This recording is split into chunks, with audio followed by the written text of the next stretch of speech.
Ladies and gentlemen, thank you for joining the Playwright Spotlight. Our first official episode starts today. Today's first and official guest is April Littlejohn, who is a writer, director, producer, as well as creative director of Fuzzy Bottoms Theater Company. Her plays have been produced in Los Angeles, Valdez, Alaska, and various cities across the country. Her play, Four Crimes, received multiple awards at the Valley Theater Awards, and she also has a book available on Amazon titled Producing Theater on Minimum Wage. And without further ado, let's welcome April Littlejohn. Hello. Hey. Hi. Thanks for being the official guinea pig, for lack of a better word. So awesome. It can only go up from here. I don't know. You've got a lot going on you've got a lot on your plate right now. I do. I kind of want to. Well, let's talk about that because I wanted to save it to the end, but because there's so many things we're going to talk about for playwriting. I want this to kind of be a resource for playwrights that are up and coming, emerging, just getting their start. And I think that you got a lot of advice to give. So before we get to what you're working on now, you produce your own work. I do produce my own work. I didn't start that way. You produced my first one. It's a one act.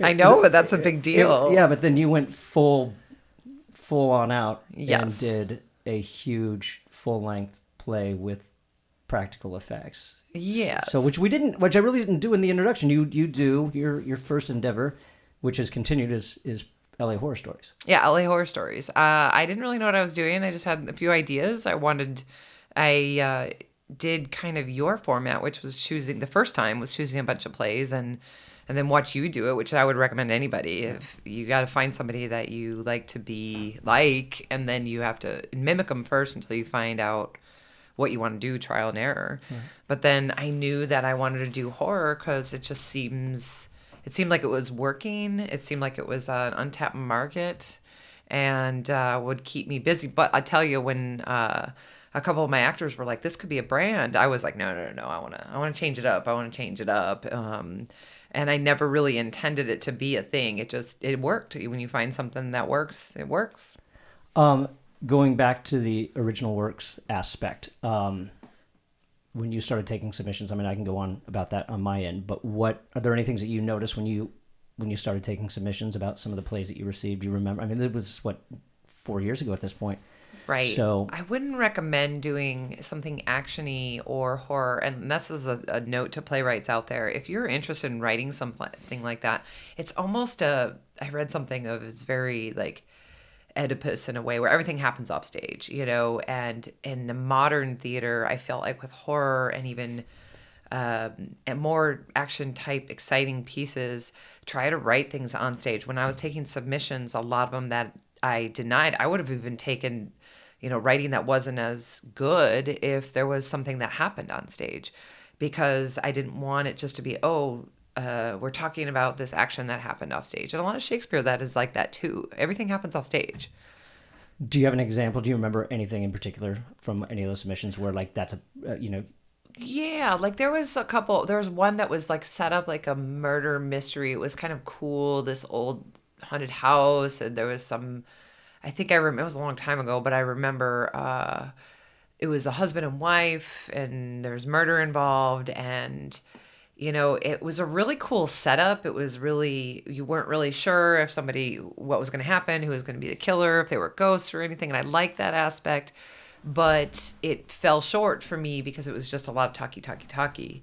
And I think if you were going to do other people's submissions and do short plays, which is a great way to start, especially if you're a writer, there's a lot of that. People really want 10-minute, 20-minuters for that type of thing. They're easier to produce.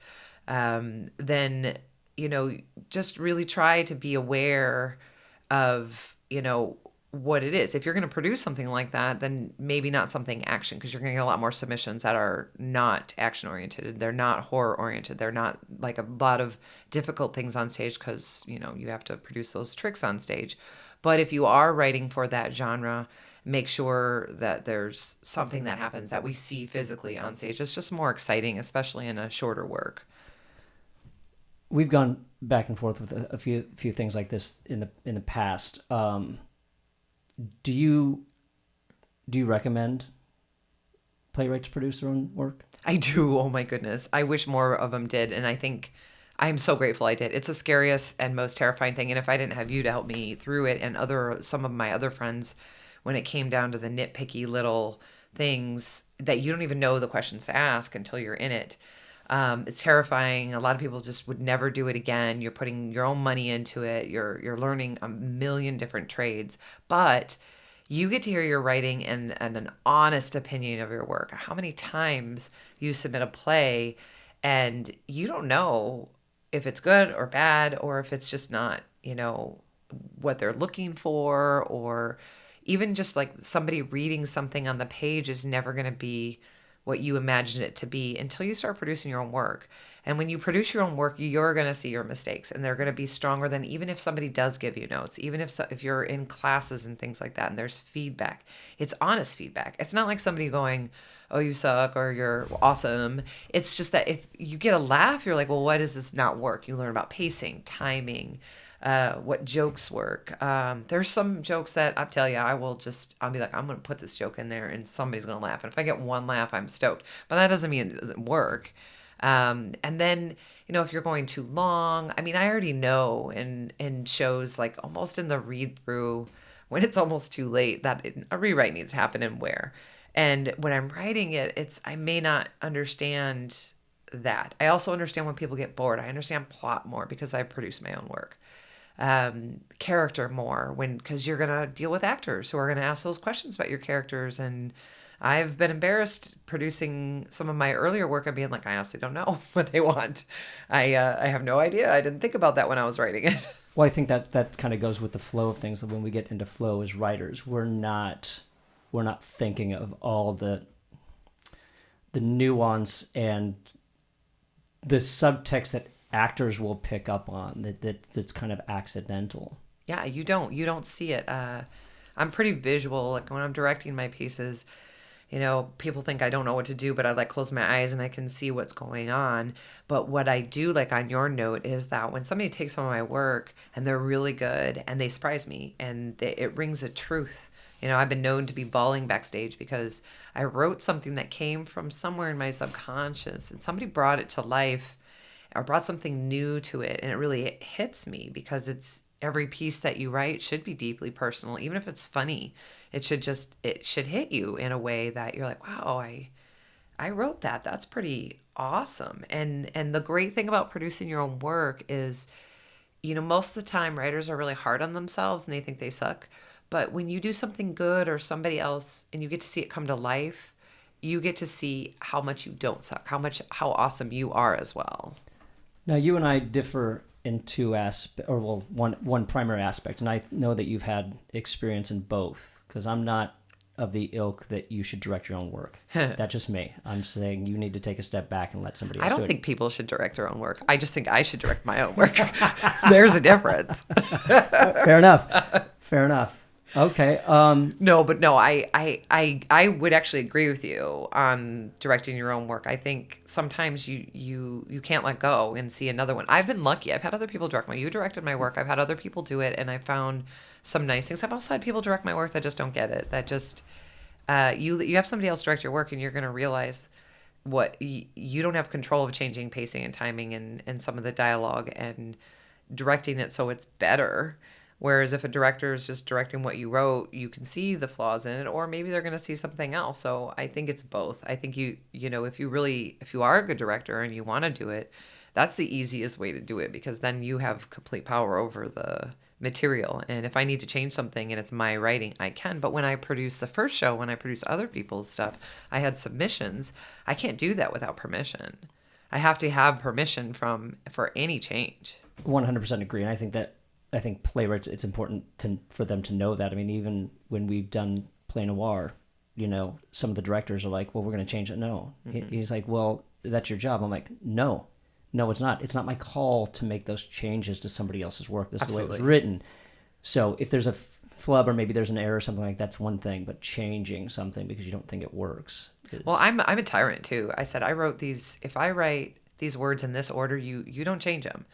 I mean, there's one thing about thought and actors, but you start changing the words around, especially in comedy, it sounds a certain way in my head and I want it to sound that way. It's, you wouldn't want to change Shakespeare's words around, jumble them up because they're supposed to rhyme and have meter and rhythm and timing in that. And there's a beauty in that. And so I'm very strict about that. Now, if an actor is really stumbling, especially in the very beginning, that's the greatest way to find out about dialogue. I just happen to be really awesome at dialogue. Blah, blah, blah. 2 or 3 page monologues, dialogue. But if you're stumbling, if that's not something, every writer has their strong suit. And if dialogue isn't it, having actors read your work, you're going to really find out where they stumble. I do take note when actors are stumbling on my words, or if it, and I will change things around. But I hear it in my head a certain way, and so I'm very strict. And therefore, when I do direct other people's work, I'm very strict about that too. I don't like it. I won't change it because they need to hear what it is, and I may not understand that nuance that they put in their dialogue. So, Well, you and I, we met at the Right Word, Lon Cowan's writers group, and at the time you were focused mostly on screenplays and episodics and stuff like that. So on that note, what inspired you to become a playwright? You. Yeah, I gotta bless you. Well, no, it's true. You did. You opened my world up big time. I can never thank you enough for that. But I am a playwright, but I also am a TV and film writer. But I don't really now see as much of a distinction except for the amount I'm getting paid.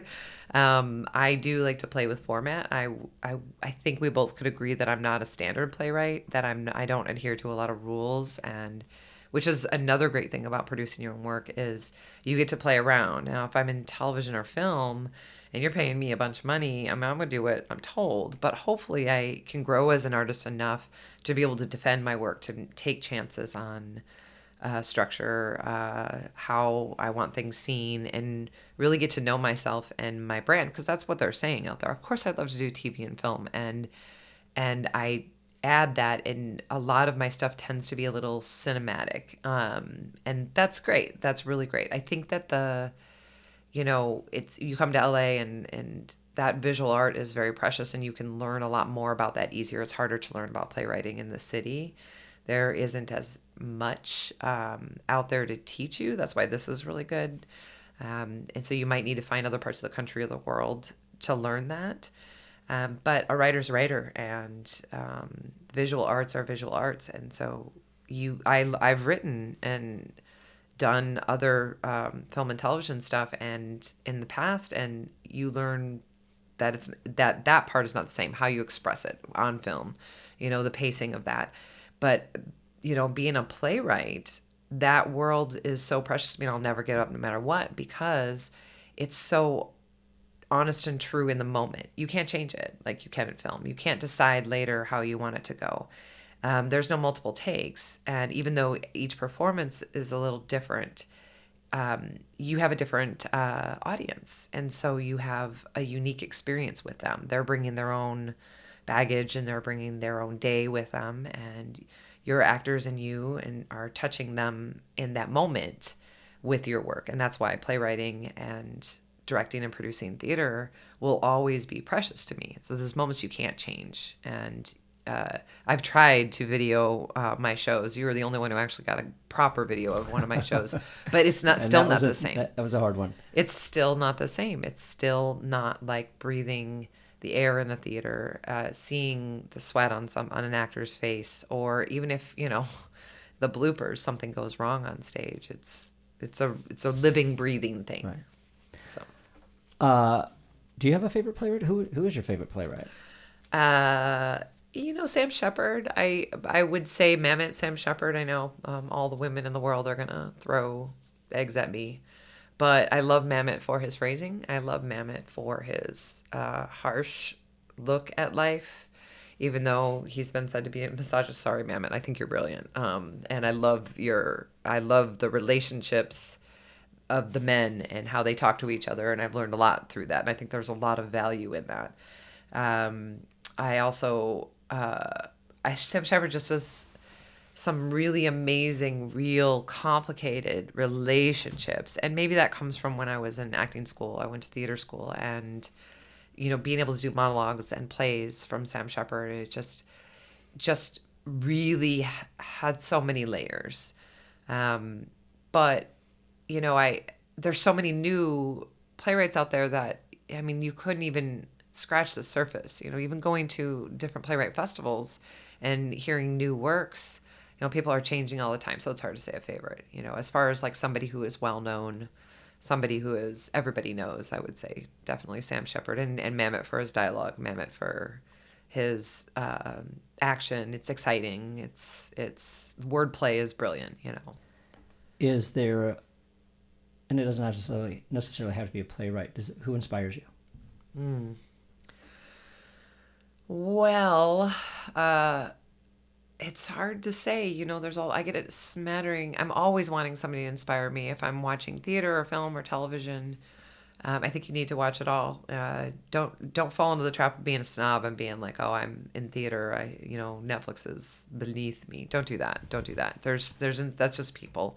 There's inspiration from everything. Books. I mean, I'm a huge Stephen King fan, and so if I'm ever stuck writing, reading books upon books. When I'm getting ready to write a vampire flavor for next year, and I'm doing all the research by reading every kind of vampire, which vampire book I can, watching all the movies, seeing as much as I can, and then something will inspire me, like some visual I'll get, and that is an inspiration. As far as like somebody out there that I would like to emulate, that's hard. There's so many people out there. There's so many amazing actors. There's so many. I mean, as far as a playwright, that's hard. I don't think because if I'm going to emulate, I don't want to emulate somebody. I get inspired by a lot of different things. A lot of different TV that is striking, movies, but I guess I really couldn't say just one person that inspires me.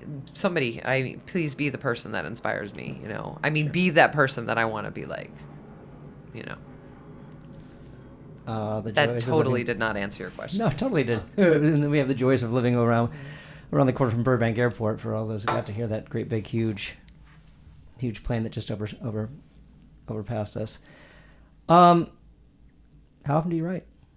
Well, not as much in a production. I try to. I mean, I am trying to. I'm going to go on a little weekend road trip with my husband, who it's a good excuse for me to like try to get all my stuff done. But when I'm in a production, I have so many things that I have to do that it's very hard. And I'm still editing a web series, so I have to schedule it. And it's hard when my mind is boggled with that. I promised myself this time I was. And I have an outline for a new play that I don't intend to produce. So that's another one too, is I tend to write when I know I'm going to produce it. It helps me set goals, create deadlines. If I know sometimes people are like, your advertising show you haven't even written yet. I'm like, oh, of course, that means I'll get it done. I want to touch on that because a lot of the stuff that you write, for lack of a better phrase, you write for yourself. I don't know if that's the case, but you don't write to publish, where a lot of playwrights would, probably submit to festivals or to Sam French, if they're even Sam French anymore, or dramatists. So, yeah, what? Well, the weird thing is I felt like I have written a bunch of them, and then I put them aside, and I've submitted them, and some of them have gotten accepted. But when I'm writing for myself to produce for myself, I feel like it's a work in progress. Now, some people wouldn't agree with that. They don't want to put anything out there that isn't perfect. And it might be perfect at that time.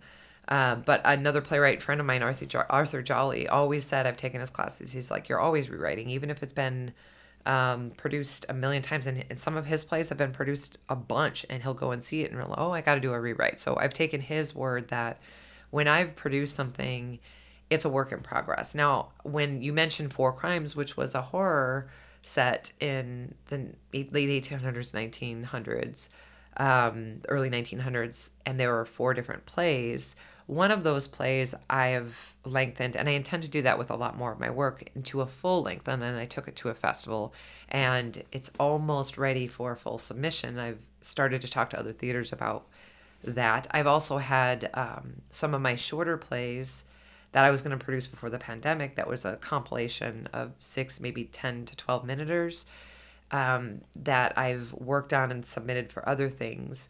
So when I'm producing something, I have an idea in mind of a show, which I feel is a little different than the actual play that I give to other people. If I have an idea for a show, they're always growing. Sometimes those characters that are in some of my shows will end up in another thing, and that'll grow. And then, like I say, for this play that I've outlined, it actually stems from 3 of the shorter plays that I was going to produce before, and that I've actually submitted those shorter plays in festivals and online things during the pandemic, and they did really well. And it helps me like gather them up. I think when you start producing your own work or you write for yourself, it's hard. It's one of those things you're finding out who you are, and it's super valuable. So for what I was feeling is I'm going to keep some of this for myself because I'm not quite sure yet. I'm developing, I'm learning, I'm growing. I'm also making money producing shows. My theater company is growing. We're getting awards and things like that. And then once I've produced it, I tweak here, do a rewrite there, lengthen, and then I'm ready to let it go into the world. And how I feel is the stuff that I feel like I've already produced, I can let go of, that I can go and go breathe, if somebody else wants to see it, and then I can see it from somebody else's eyes, if that makes sense. There's a couple things that I want to touch on that you mentioned. One of those is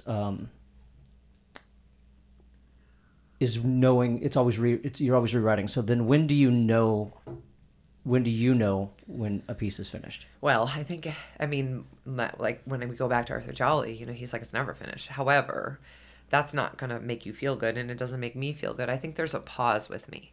The one that I had said I wrote from 4 Crimes, and I took it to Valdez Theater Festival, which is a great festival. You get so many notes, and you expand upon that, and I'm like, okay, I understand where it's going and where I need to work on the plot and some of the characters, because I'm taking a very small piece and making it a bigger arc, and it affects plot. It affects. This is The Dutiful Wife. Yeah, it's The Dutiful Wife. It affects. I've added more storylines, different characters. I'm gonna have to add more characters because it's a full length play. It's very good right now, but I needed it to breathe, and so it's at a pause, ready for a rewrite. I honestly do think that if I were to submit it to theaters right now, and I have, that it's fine. It would just be one stage of it. And I don't know. I guess some of my other works, I'm like, no, that's done. I'm not going to do anything else, but that's done. The story is told. So I think you can get to an end, but that's only because you're changing. What you want to write about is changing. The things that need rewrites are still the things that are picking at your, brain stem down in there in the cerebral cortex, wherever, and just sitting there gnawing at you that need more life to it. As far as The Dutiful Wife, the funny thing is I don't think I would produce it. I feel like and I love it, like to the point where I love that play. I feel like I'm at that point where I want to see what somebody else can do with it. So I'm changing as an artist. So some of that work is changing. Where do you find your opportunities? You mentioned submitting in theater festivals and stuff like that, and theater companies and whatnot. Where do you go and search? Well, first of all, if you produce your own stuff, you're going to find a lot of opportunities. You have to get into the world. There's always people who need work. The more you produce, the more people, you're not going to have time to write. You're just not there. There'll come opportunities that people will want this or want that. The thing is you can, if you're not producing your own work, there's a lot of online opportunities. There are websites. Play Submission Helper is a great one. You can find ways around to figure out the lists and everything like that. You're going to be chasing your tail for a lot of things because they'll be like, I need this, I need this, I need this. And you'll be like, oh, I got to hurry up and write. What I would say is write a bunch of 10 minutes, write a bunch of 20 minutes, write full lengths, and what interests you. And once you start building up a bunch of plays, I know that sounds like a lot, you have to be prolific. Then you keep looking at these sites and you're going to find opportunities. You're going to find them. And as far as theaters go, like I said, when you're producing, you're going to go to theater, you're going to make relationships, but you can look on their websites, and the big theaters, they have submission opportunities. They have literary agents. They have managers that do that. Even the smaller theaters, they will have those things. And I would say just go ahead and go on some of these websites of the different theaters in your area, the area you want your plays to be produced, and find out when their submission deadlines are. And that's a harder way because you may not know what they're looking for, and you're going to get rejected a lot, or you're going to feel rejected because it isn't about whether or not your play is good or bad, at whether it fits their season. And once you understand the kind of work each theater company is looking for, then you'll be able to go, okay, this is what they're looking for, and this is either my brand or it's not. And if it is, then they will come back and ask you for more plays if they're successful. You mentioned that. It's funny how many times, like with noir, how many submissions that we received that were not noir, that they didn't know, either they weren't familiar with the genre or they didn't respect the guidelines or rules, if you will, and just said, oh, well, if it's good enough, they'll take it, which is like, there's no way. And even like, like there's one quick way of pissing off a producer is doing that.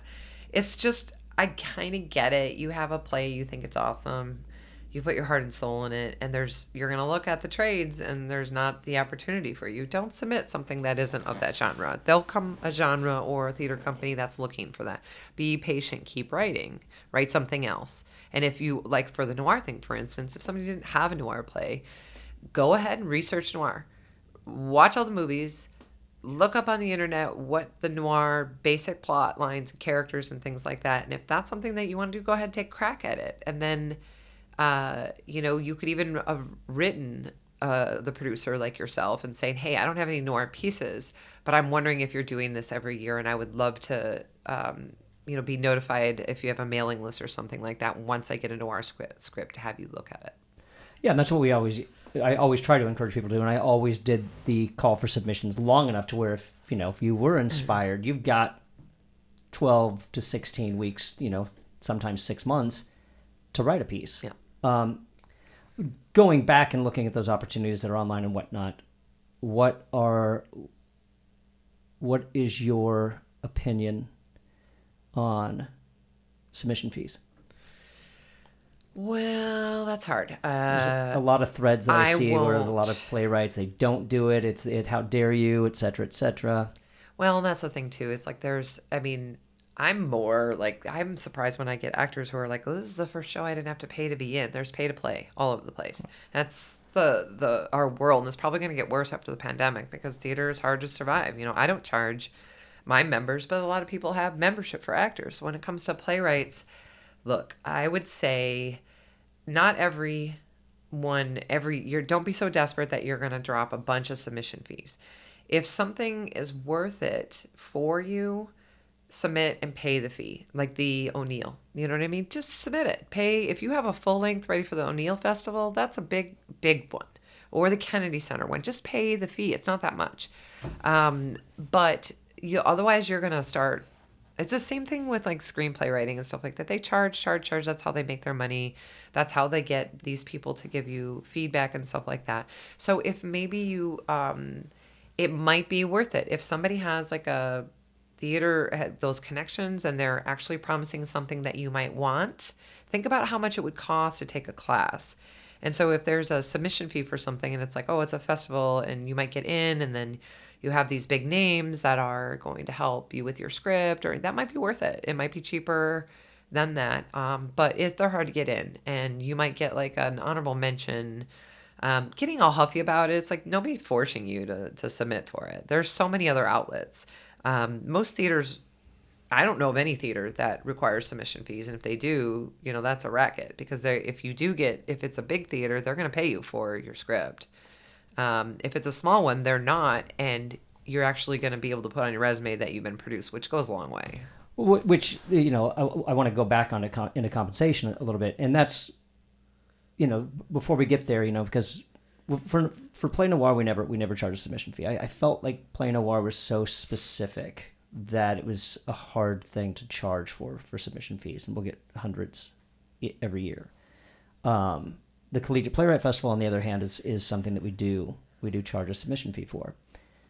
Now, in my mind, there's a fair amount of compensation, and I think that sometimes a lot of playwrights think that compensation only comes in the form of money, right? The monetary rewards, if you will. So what's your take on compensation? Well, this is the thing is, it's hard because, honestly, I know some playwrights. I have some playwright friends that sell their scripts, and it's like nothing. You might be able to go out to lunch for a week, and that's about it. It's not going to change your life. The fact that you've been produced, somebody picked your play, is going to last a lot longer. It's like getting an award. You can put it on a resume forever, and all of a sudden you're, top dog. You're awesome for a long time. That money's going to come and go. Unless you're a full-on agent selling Broadway stuff, or in regular big theaters, you're not going to make a living off of your plays. At least I don't think you can. I don't make a living, but I make enough money to provide for my theater company and grow with it by producing my own stuff. So you have to kind of think forward thinking. And when it comes to submissions fees like that, where, like I said, for festivals and things like that, where you're getting feedback, that's what you're paying for. You get in and you get feedback, you're paying a lot less than you would for a class. I mean, I've taken classes at UCLA and different things like that for writing, and you're sharing the room with 20 other people. You might get a second or two, or you might get 1 week where they give you, and it's usually the students giving it. It's not a one-on-one with the teacher. That's hard. That's expensive. And so if you find something where your work is improving, pay the submission fee. It's worth it. But, you do your research then. And when it comes to that, as far as compensation for your plays, like I said, don't expect compensation until you're big. You should be able to have at least one show up a year, and to start growing and start getting notoriety, and so that people know that you're not just a one-hit wonder. For them to count on you. And then eventually maybe you might be able to be a working playwright. Those plays will go on tour, or they'll get in the bigger theaters, and maybe you can pay. But I wouldn't nickel and dime independent producers, because that's where you start. And a lot of people, who balk at not getting compensated for their work, they're like, this is my, my blood and everything. I should be paid for it. Well, it takes a while. It takes some people, playwrights have died before they've seen their, plays that ever hit. It's art, okay? And if you can be bought, you might as well write commercials or something. Nothing wrong with commercials. If somebody wants me to write a commercial, I'll write one just to pay the bills. But don't expect it. I've seen a lot of people who turn their nose up at really great opportunities, because they're getting paid a small sum, and it makes them feel good. People even will look down on self-producing. They're like, well, you're not being chosen. Your work isn't being chosen. I'm like, oh, yes, it is. If mine's not good, people are not going to buy tickets, and I'm going to lose my initial investment. I have to grow as a company. I cannot just even break even at this point. It's because all of my investments before the pandemic in these theaters, I have to grow. I have to please an audience.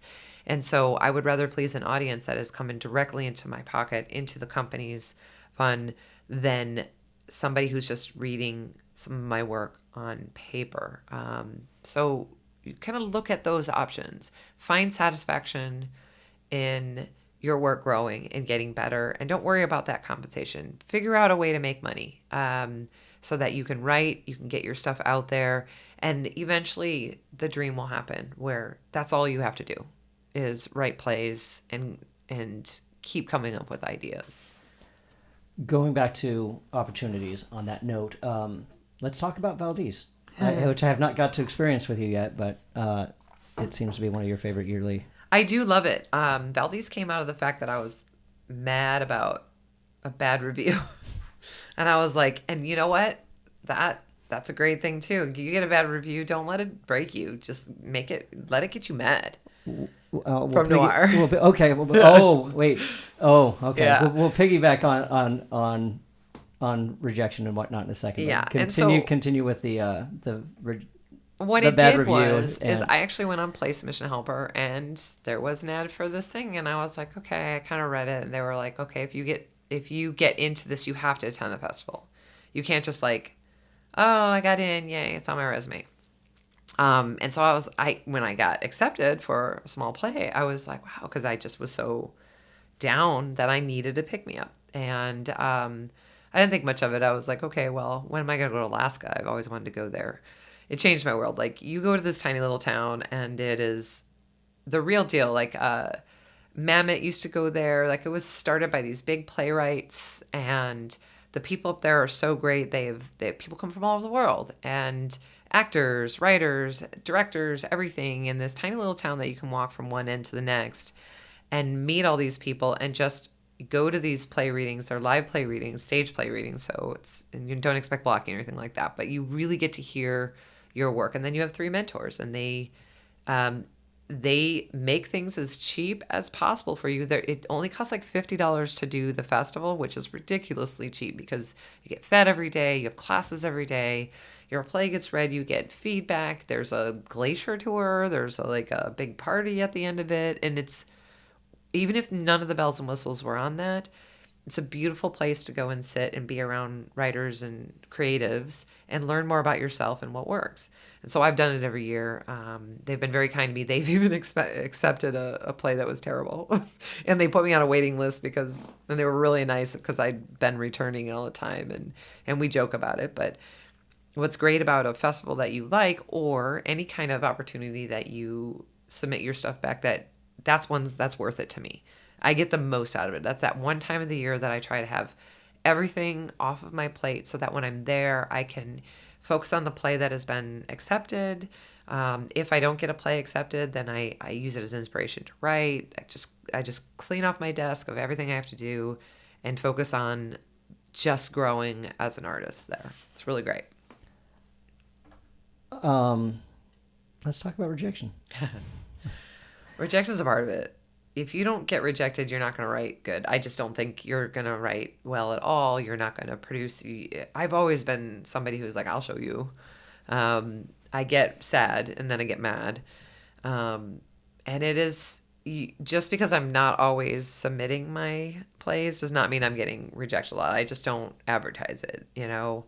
I've had some harsh rejections, and you just go into this little dark place, and I like it when I get mad because then I'm like, okay, then I write something better. It happens. It's part of it. Rejection is weird too, because sometimes you'll get I got one that is like, oh, it's a nice premise, but it's just not written well. And that's a hard one. It's not written well. That means you need to get in class and you need to figure out why. Usually it's plot. Learn plot. Don't struggle against plot. Learn your characters. And I did. I would go to class. I learned from different teachers. I learned great habits, because the creative energy when you're writing is wild. It may, in your head, it may be good, but without technique, without structure, you can't write a story. And so go back to the drawing board, write some more. You might have a good premise. But then sometimes there's rejection that isn't necessarily rejection. I mean, James, I'm sure you've gotten it where somebody is like begging you for why you rejected their play, and you're like, it just doesn't fit. It's not that they're not good or they're not or bad. It just doesn't fit. And that is, I've had things rejected. I remember recently, I was like, why? I've had people being like, hey, Paul, we would love your work. We want your work. And I'm like, then, well, I have a play and I've submitted to you, but you've never taken it. So what is it? And then I will see the theater sees it. I'm like, I'm not writing what they are producing. I'm not writing the touchy feel good stuff, and I do have that stuff, but it's always got a little edge, a little messed upness to it, because that's who I am. And theaters have sponsors and people investing in their own audiences to please. And if all of a sudden they're doing touchy-feely, growth educational stuff, and, you're going to get a like fun comedic horror with blood spray, it's just really not going to make their people happy. Right. It's against brand, and that's nothing personal. So sometimes if you really are, butthurt about like rejection, find out. You don't need to bug the producer. That is, I've had people who will not stop, even actors, not stop like bugging me. And I'm like, you just didn't work this time. I actually really like it because I don't take submissions, but when actors come back and return auditioning, and the same thing for playwrights, submit again, then they'll be like, oh, I remember you. Yeah, this is... And somebody might give you a little bit more, like, hey, this is just what we're writing here, or, we're looking for something topical, or they have friends that they have to, theater companies have playwright friends that they have to please. They have, investors that they have to please, that somebody else on the board wanted some other play, and there's a lot that goes into that. And it may not make you feel good right away, but the only thing that you can do is, I mean, that's why self-producing is awesome, is I'm not going to get rejected unless the audience is empty, and then you know it's not good. I've had one. There was a couple people, actually, not just one. There was a couple people who reached out, like, well, why didn't I get in? Why didn't I get in? You said you liked it so much. I'm like, look, I'm like, we're also limited on time. You know, I'm dealing with one act. There's only so many that I can fit in. You know, a 3-hour night of theater doesn't cut it. People get bored, you know, even when it's maybe 2 hours and you've got an intermission and like you're watching your 7th piece. It's like, this seems long, even though it's not, but, you know, just like it's nothing personal. Going back and resubmitting or telling people to, you know, to keep it up. I totally agree, but I think the one thing that's important is like, you can maybe submit that piece one more time for the next year, but if it doesn't get in, well, I'm not saying the same piece. Write something different. You'd be surprised how many, like I've gotten like the third, they'll play 3 times and maybe they'll make some changes or they'll change the character or the nationality or something. I'm like, this is the exact same piece and the story hasn't changed. You just changed, you know, so. I would never submit the same piece twice unless it was really different, because they don't want it. Somebody else will. And if you're getting rejected a lot, I know a lot of great playwrights, and then I also know some great playwrights that everybody like applauds them, but they don't get produced and they don't do well. You might need to start looking at your work. Are you writing to please other people, or are you writing something honest and true to yourself? And it's a little scarier to write something honest and true because when the rejection comes, they're rejecting you and your thoughts and your ideas and your memories, and that's hard.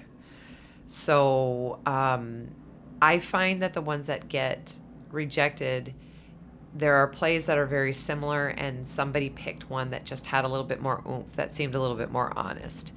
And yours might not be honest enough. And all that is it's not a rejection on you. It's not a hit on you. It's just that you might need to look at how honest you are about your characters. Are you willing to take chances? Are you writing? Somebody told me, write what you're ashamed of. Write what scares you. And if you're not, I wrote something that I actually was supposed to go up in the pandemic, and I was the lead in it, and I was terrified, and I chickened out. I mean, the pandemic actually helped because I'm not in it anymore, and I probably won't produce that one for a while until I actually, because it scared me so much. It was so honest that when we were in rehearsal for it, I was like, I can't put this up. I don't know. I can't do it. You know, I was really ashamed. And I've worked with that piece, and I'm working on growing with that. But you need to do that. It's good. It affects all of your plays, all of your work. And the shame came from where? Just my family history, my memories. It was the most honest. And I am working on a series of things that are more honest pieces, of things that actually happened to me that I'm like, that are very hard to deal with, and they're even harder to see produced. I just want to clarify that it's not you're not ashamed. I'm not ashamed of of what you my wrote. work. Yeah. My work is beautiful. I'm not ashamed of that. Some people, it was hard because I've had rejection not just from like theater companies, from actors. From that particular piece that I was the most ashamed about, I've had people being like, I can't do this. I can't do this. This is too much. And that is more heartbreaking because it's a personal thing. And I've come to terms with it where I'm like, some of these actors who rejected that, I was like, you don't understand me, and that's okay. You don't need to do my work. That's quite all right. And it's been a very valuable thing, and I'll always go back to that work. But I feel like if you tap into that stuff, then everything that you write, you'll know if it feels fake. You'll know if you're trying to please people. I'm nervous about an upcoming show that I'm doing because it's really, really bawdy, and it might tickle people the wrong way. And I get a little nervous. I'm like, okay, this might be too far. But then I have to go, no, April, this is who you are. This is what you do. And eventually you'll find your audience and they'll love it. It's their thing. What do you think, going back to the writing aspect, what do you think the most important aspect of playwriting is? Whether that's character, whether it's plot, conflict, action, you know, it's hard to pick story. one. I think I go from one to the other. I do think that you need to learn plot. I mean, I don't think it's the most important thing, and I have arguments with other playwrights all the time. It's not the most important thing, but it's the only thing that's going to keep you writing and make you feel good about your work. It is so hard and frustrating dealing with plot, and if you don't practice it, it's like riding a bike. If you just, or learning a language, if you can't get it, you can't practice that and put it and be aware of those plot points of what it's doing, you might have a beautiful play. And the only thing it is that people are losing interest because you're not driving them with that. How that being said, though, it's just honesty. Don't try to show off.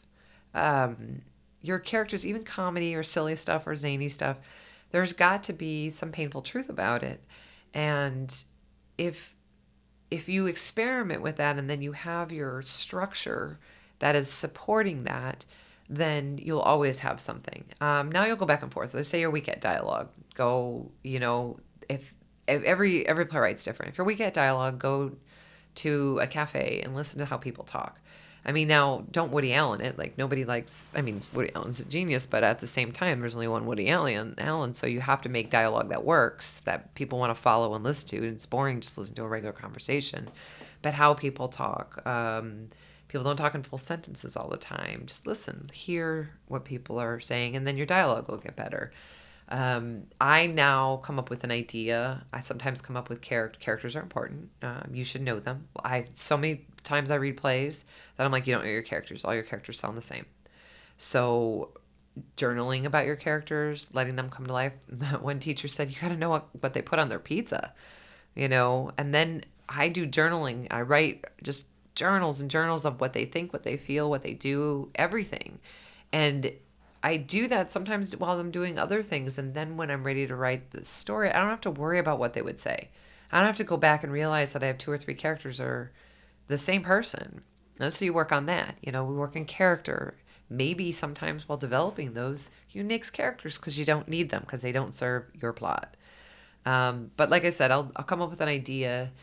I write out the characters, I journal about them, and then the plot will start to work. And then I put in the plot points. And before I even outline, I have to put in plot points. This happens, this happens, this happens, this happens.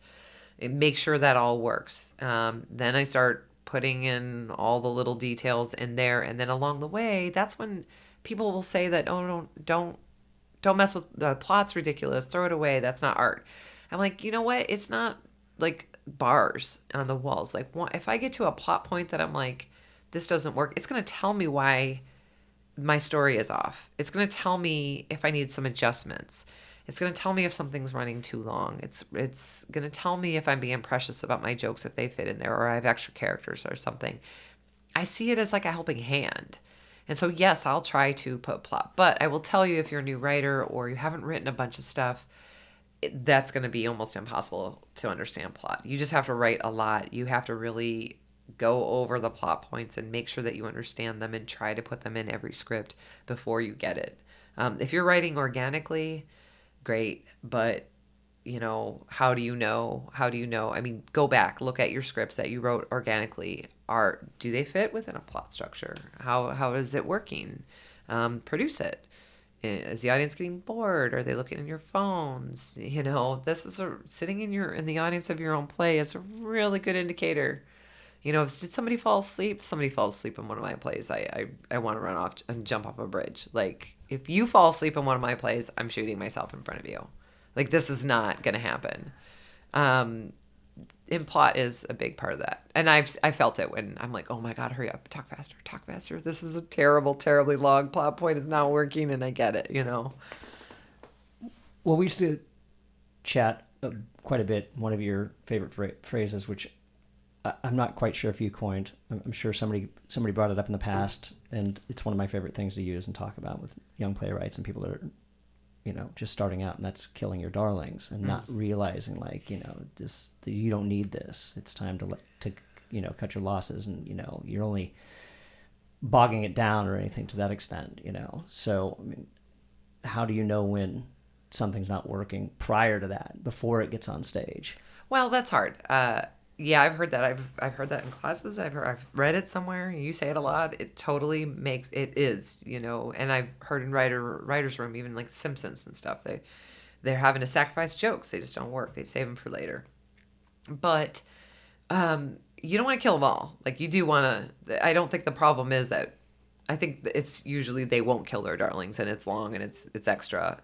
But you don't want to go ahead and just nix them all, because not everybody is in your head and understands that. There's been times that I've been really, really stubborn about them, and then they worked. There have been times when I'm like, oh, you're going to have to let those go. You're going to have to, if you don't want to produce your own work, get a table read of it just to hear it. Give people the script in advance so they can prepare it. And then you're going to figure out if that's funny or not, or if that moment works or not.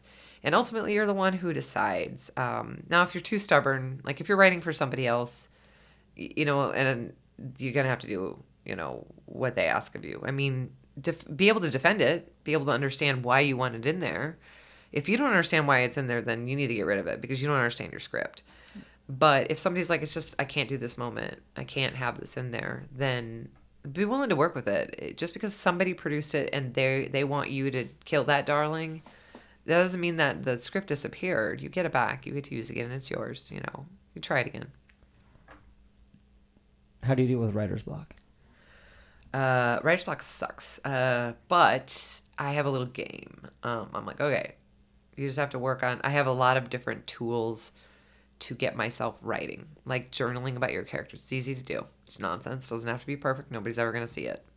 So I'll do that. I'll be like, okay, April, you have to sit here. Talk about that journaling. So I was taught by one of my mentors in writing, Phil Keller at UCLA. He's brilliant, man. Brilliant.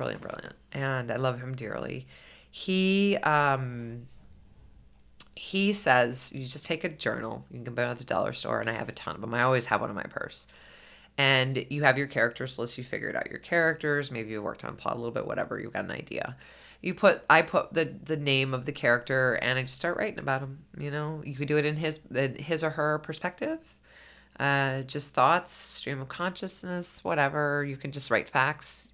This is where I do a lot of my research. So in this thing, I'll Google things. Wikipedia may not be the end all be all of all the truth there is out there, but it's great for inspiration, especially since you're writing fiction. If you're writing nonfiction, you get books and things like that. You do your research. And a lot of times you'll find some weird nuances that might work, and that will expand the character and develop the plot further. For instance, if, you're writing something about, somebody who's gardening. So you just look up how to plant rutabaga or something like that. And maybe there's some weird historical crap in there that is just a little quirk that the character might have, and then it develops. You just write page after page until you're unstuck, and you'd be surprised. Then you go on to the next character and next character.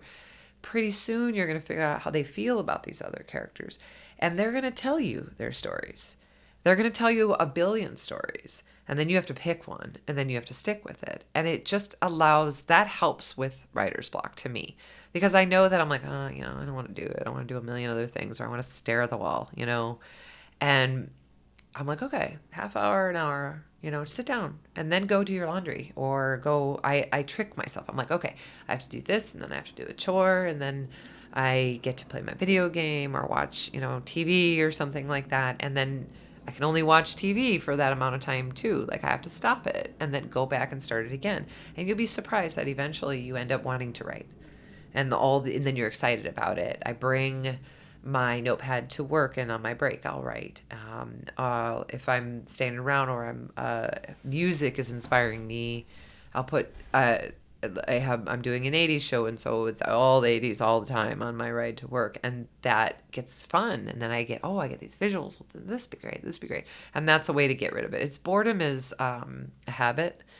And writer's block is habit. And if you nurture that habit and you're frustrated with it, some people say go on walks. I mean, if you're mad at yourself for writer's block, just get some exercise. You need some exercise. You need to shake that off. Go to a boxing class. Go to I don't know, go for a swim, anything. Go for a hike and air out your head. Do anything, because it is just a fact of life. It's boredom. If you're sitting at home, and what's the worst is writer's block when you've carved out a time in your busy life for writing and nothing's coming. Just try to do a little bit. If you set yourself self tasks like the journaling or setting up a plot structure, a lot of times before I write, this is a simple task. It seems arduous and everything. It's simple. I have it on my phone from Google, the 8 plot points. There's a bunch of different ones. Maybe you have a book. If you want to be cool, print up something, and you have it with you. And then when I've written out the character stuff. I write out actions that they need to do to move the story forward, and then I'll like highlight it or circle it. And then when I'm starting to write, I write the first plot point. I circle one, and I write out what that plot point is. Like the setting or the setup. And then everything that falls under that character of that category, I write underneath it. Like so and so does this, so and so does this. We meet this character. This is that. And you'll have a bunch of ideas, and then you go on to the next one, like the inciting incident, and then you go, okay, what is it? And you might have a few of them. That's the problem, is there's people who have inciting incidents in the wrong spot. They have an inciting incident that's not strong enough, or they have too many of them. And then when you get to that, a lot of people don't even get past the inciting. Some people don't even have one. And so if you have an inciting incident, that's the point where you're like, you can only have one. It's like, dude, you can only have one. There's one story, have one. And if you're all of a sudden some kind of crazy brilliant person, you want more than one, wait on that. For your first couple of plays, just stick to one. One thing that really, really affects your main character and makes them change and gets the story going. You'll probably find out you have a bunch of them.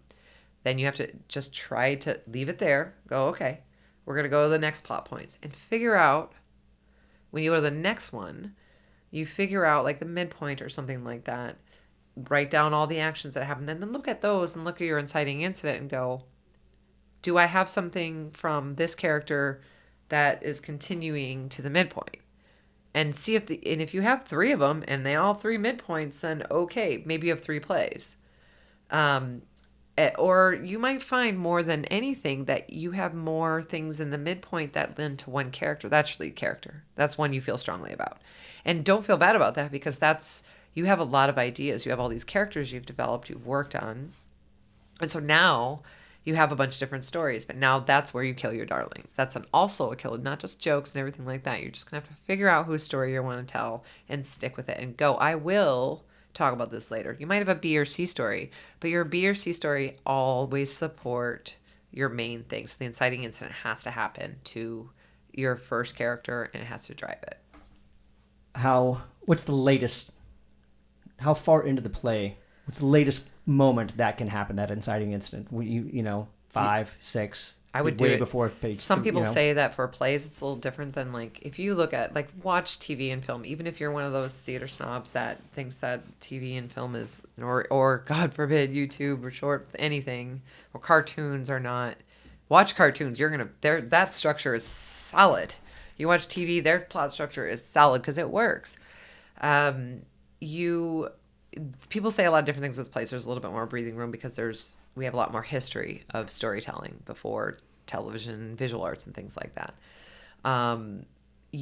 Sometimes this happens right before the play. I think that's boring. That goes back to like Greek tragedies and things like that. And I know, I mean, it's classical. I respect it. But sometimes it's like, oh, it already happened. So what am I watching? You know what I mean? Modern storytelling is, we like to see things more. Like I said, it has to happen on stage. It has to happen in front of me. I want to see my lead character go through something. I want that. It breeds empathy. It makes us relate to them a little bit more if we see something happening and we see how they react to it. So a lot of like classical plays, it'll already happen, or it'll happen before the play. And this is where we are. But it has to happen, like, once you've introduced your characters or your setting, it has to happen pretty quickly. If you have your characters, your setting, you kind of give an idea about what's wrong, what's missing in your character's life or the setting's life or anything. It should happen pretty quickly. I mean, it varies in page length depending on, because, a full length play might be 50 pages. It might be, 90 pages. I don't know. Might be 45. So page count, it really shouldn't drag on too long. But it should happen. It shouldn't happen at the end of the play. And believe me, I've seen brilliant playwrights. I was like, there's the inciting incident. And I waited, and you will start to feel it when you're listening. Go to these theater conferences and stuff. Sit there and just read where there's no bells and whistles. There's nothing exploding in front of your face. There's no great costumes or lights or cool sets or anything for you to look at. And wonder if you're bored. Are you bored? Now, maybe I'm a little lucky. I'm a crazy person, so I get bored real easy. I mean, if I'm it better be good dialogue. If I'm sitting there, like, I get real antsy if there's not plot. I love it when I go to theater or watch something that I'm lost in it. That's what we go for, is to get lost in it. Not to sit there and be like, what are they talking about? You know what I mean? Why are they talking? We have to compete with our visual world. Like, let us see it and let that structure guide us. Storytelling, the one thing that has existed from the beginning of time, is storytelling. I mean, if you're telling a story, you can see when somebody's eyes get glossy and you try to hurry up and get to the point. Okay, so it's the same thing. Find out when your inciting incidents, make it happen. Let them know what you're looking at. Have something happen to them. And it better be big enough that it changed their lives. What's one thing that you wish somebody would have told you before you started out? Exactly what I'm saying now. Learn plot. I met this guy, and I love him dearly. And one of my beginning drama writing drama for television classes. And he was story. And they're like, oh, he's so great at story. And I was like, oh, I was like that too. I was like, I'm an artist, whatever. And probably people did tell me. That's why I said it wasn't written well. I wasn't written well. It's a lot of those scripts. I go back and it's embarrassing. I was like, oh, it's embarrassing how bad it is. The story isn't there. The plot structure isn't there. You can be a pretty sucky writer, and if you get plot right, you're going to probably sell more, because you're going to keep an audience interested. And it won't be long until you're a great writer if you understand plot. So that is one of those things. And then I guess second would be produce your own stuff, because it gives you so much joy, and it puts you on a different route of learning yourself and learning, because you could be a playwright and never see anything get produced. How do you know how it affects people? It's still living in your head if it's on that page. It doesn't. The stuff on my work on the page, as many great writers have said, that it's flat. It's just black and white. It's not full of all those amazing images in my head. So you should at least give yourself the pleasure of producing something of your own. Even if you're not going to direct it, you're not going to act in it, just figure that out. What are you currently working on? Yes. So I had a lot going on before the pandemic, as many people did. And I had an entire thing of where our world was before the pandemic hit. Was we were ready for something different that I'm producing now. So I had to hurry up and scrap my whole season and figure out what I'm doing. And I wrote a Christmas show. People have been telling me to do Christmas. I have friends that do Christmas shows. Christmas is a great time to go out. People want to go out. But I'm not the type of person who writes warm and fuzzy stuff yet. But it's called Fuzzy Bottoms. It's not warm and fuzzy bottoms. I should clarify. It's not warm and fuzzy bottoms. It's kind of scathing and fuzzy bottoms. And so I just went off and decided to write a comedy. And the thing is right before the pandemic hit, I had this piece, and it was a setup for like Scrooge and the ghosts that come, visit him and try to fix him before Christmas is over. But nobody had to fix. I like to write things a little bit more of what's in my head. Like the piece is called Kiss Me Deadly that I had written. It was about to go into production at Loft Ensemble.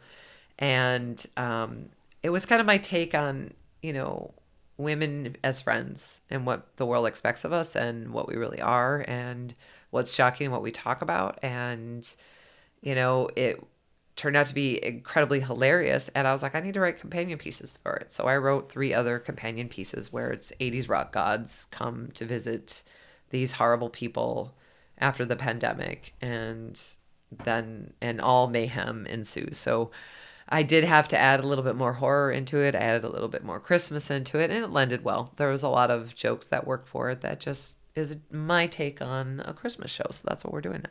So even though it's a Christmas show, it's still LA Horror Stories. It's still LA Horror Stories. It's within the brand. It's just not during October. Yes. It is. It's going to be different. Somebody and another theater manager told me that Christmas horror works really well. I have yet to see. I guess I have seen a Christmas horror, but I think we both did.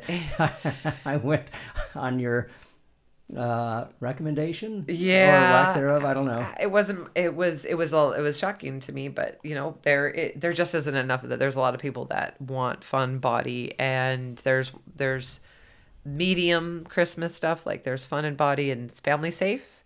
Then there's PG stuff, and I'm not. And there's nothing against like Charles Dickens or anything, but like, can we move on, please? That's awesome. So before I get to a final question, just want to encourage everybody who, if you enjoyed this interview, be sure to hit the like and subscribe. We've got more emerging and established playwrights coming later on down the road.